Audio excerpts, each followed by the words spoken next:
రండి. మిఠాయిలు కావాలి. రాజ్భోగ్ ఇంకా మోకా సందేశ్. ఎంతెంత ఇవ్వాలి? 20 రాజ్భోగ్లు, 1/2 కిలో సందేశ్ ప్యాక్ చేయండి. దాదా మొత్తం ఎంతైంది? మొత్తం 1000 రూపాయలు అయ్యాయి. సరే.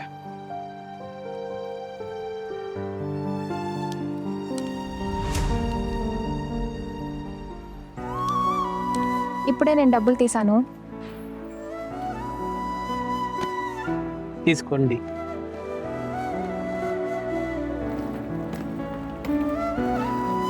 మీరు అనవసరంగా ఇన్ని డబ్బులు ఎందుకు ఇచ్చారు? మిఠాయిల కోసం నేను డబ్బులు తీసి పెట్టాను. పర్వాలేదు, ఇంటికి వెళ్ళాక మీ డబ్బులన్నీ తిరిగిస్తాను. అన్నట్టు మీకు బాధగా ఉంది కదా?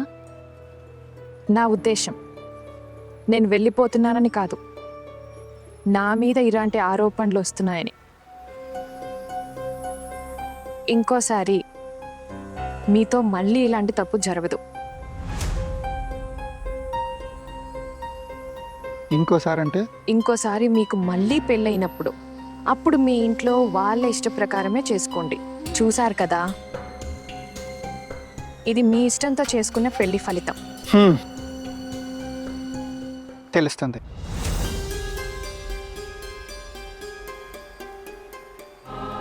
మీరు నాకు విడాకుల పత్రాలు పంపించండి. నేను ఎక్కడ సంతకం చేయాలో మీరు చెప్పండి. సంతకం చేసి వెంటనే మీకు పేపర్లు పంపిస్తాను. అవునా? Thank you so much for understanding ఆహనా. ఇవి వినిపించడానికే కాదు, తప్పు తెలుసుకోవడానికి చెప్పాను. అయినా ఏ భార్య మీద అయితే ఇంత పెద్ద నింద పడుతుందో అప్పుడు ఆమెకు విడాకులు ఇవ్వడమే సరైనది.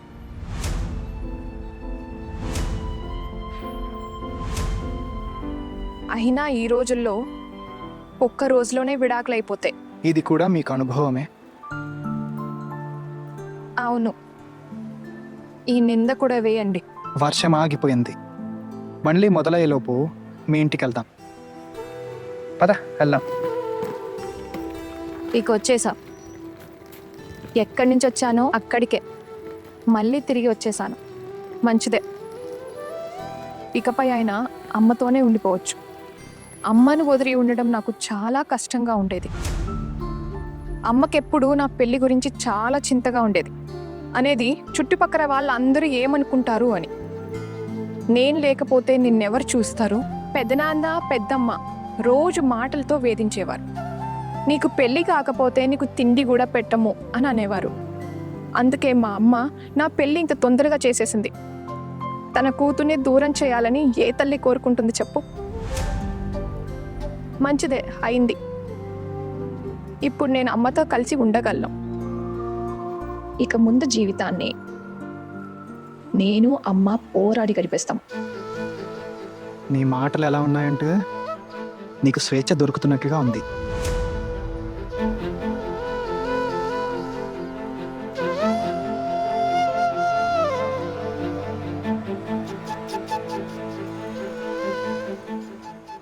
నువ్వు ఇంత శాంతంగా ఎలా ఉండగలుగుతున్నావు? నన్ను వదిలి వెళ్ళినందుకు నీకేమాత్రం బాధ కాలేదా?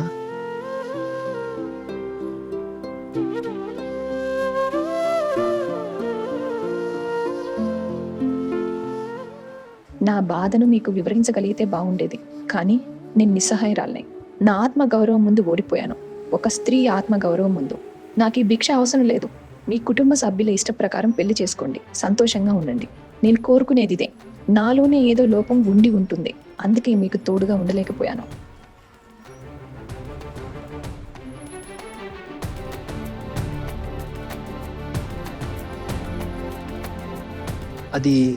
ఇది మీ ఇల్లే కదా?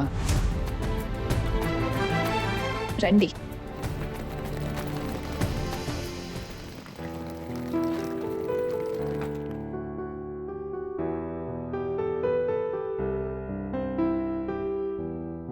అమ్మా, చిన్నత్తయ్య చిన్నత్తయ్య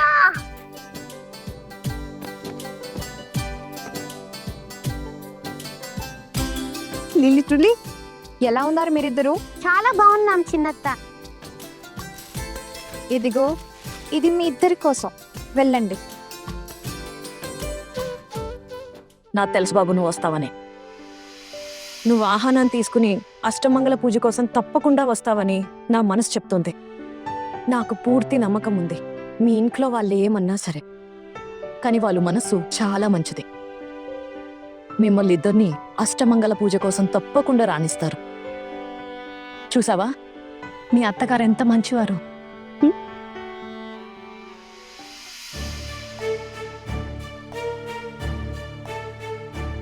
మీ అమ్మ పొద్దుటి నుండి నువ్వు అష్టమంగళ పూజకు వస్తావో లేదో అని దిగులుగా కూర్చుంది.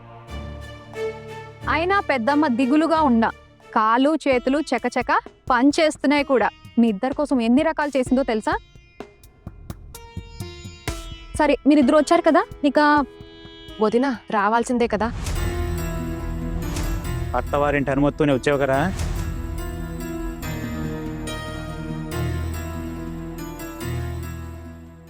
అవును పెదనాన్న, వాళ్ళని అడిగే వచ్చాను. వాళ్ళ ఇష్టం లేకుండా ఇంటి బయట అడుగు కూడా ఎలా వేయగలను నేను? బాబు నీకు ఈరోజు సెలవు దొరికింది కదా. లేదమ్మా, ఇప్పుడు ఆఫీస్కి వెళ్ళాలి. అరే ఇదేం మాట? అష్టమంగళ పూజ రోజు ఎవరైనా ఆఫీస్కి వెళ్తారా? కొంచెం ముఖ్యమైన పని ఉంది, అందుకే ఈరోజు ఆఫీస్కి వెళ్ళాలి. సరే సరే వెళ్దూ గాని, కానీ ముందు పూజ పూర్తి అవ్వనివ్వు, భోజనం చేయి, ఆ తర్వాత వెళ్ళొచ్చులే. అన్నట్టు ఆఫీస్ నుండి వచ్చాక ఇక్కడికే రా. రాత్రి ఇక్కడే ఉండాలన్నది నియమం. నన్ను క్షమించండి, కానీ నేను ఇక్కడ ఉండలేను. నువ్వుంటావా? అవును పెదనాన్న, నేను ఇక్కడే కొన్ని రోజులు ఉంటాను. పెళ్ళి అయినప్పటి నుండి అమ్మతో సరిగ్గా మాట్లాడలేకపోయాను. కొన్ని రోజులు మా అమ్మతో ఉండాలనుకుంటున్నాను. నేను తర్వాత వెళ్తాను. అవును, నీ మనసు నాకు బాగా తెలుసు. అమ్మ గురించి నీకు బాధగా ఉంటుంది, కానీ నువ్వు టెన్షన్ పడకు. మేమంతా ఇక్కడే ఉన్నాం మీ అమ్మతో పాటు. నువ్వు అత్తవారింటిని చూసుకోవాలి, సంసార బాధ్యతలు చూడాలి. ఎంత పెద్ద కుటుంబం ఉంది, అందర్నీ చూసుకోవాలి కదా. ఇప్పుడు నువ్వు పుట్టింట్లో ఉండిపోతే ఎలా నడుస్తుంది?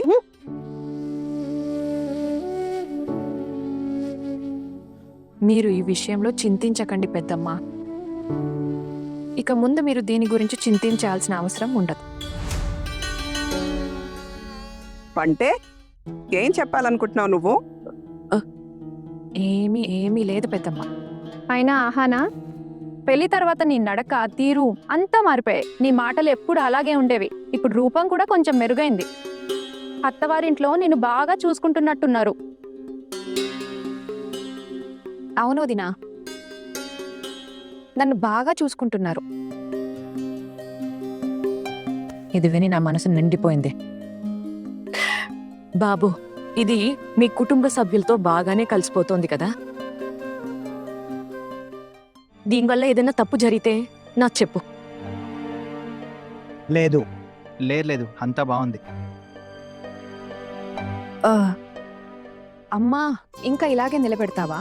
కూర్చోమని చెప్పవా ఏంటి? నేను కూడా. ముందు నువ్వు పెద్దనాన్న పెద్దమ్మల కాళ్ళకు నమస్కరించి ఆశీర్వాదం తీసుకో.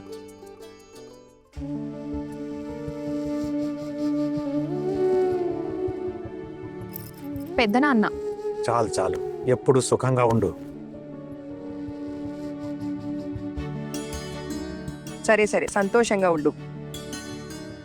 అరే వద్దు, నా ఆశీర్వాదం తీసుకోవాల్సిన అవసరం లేదు.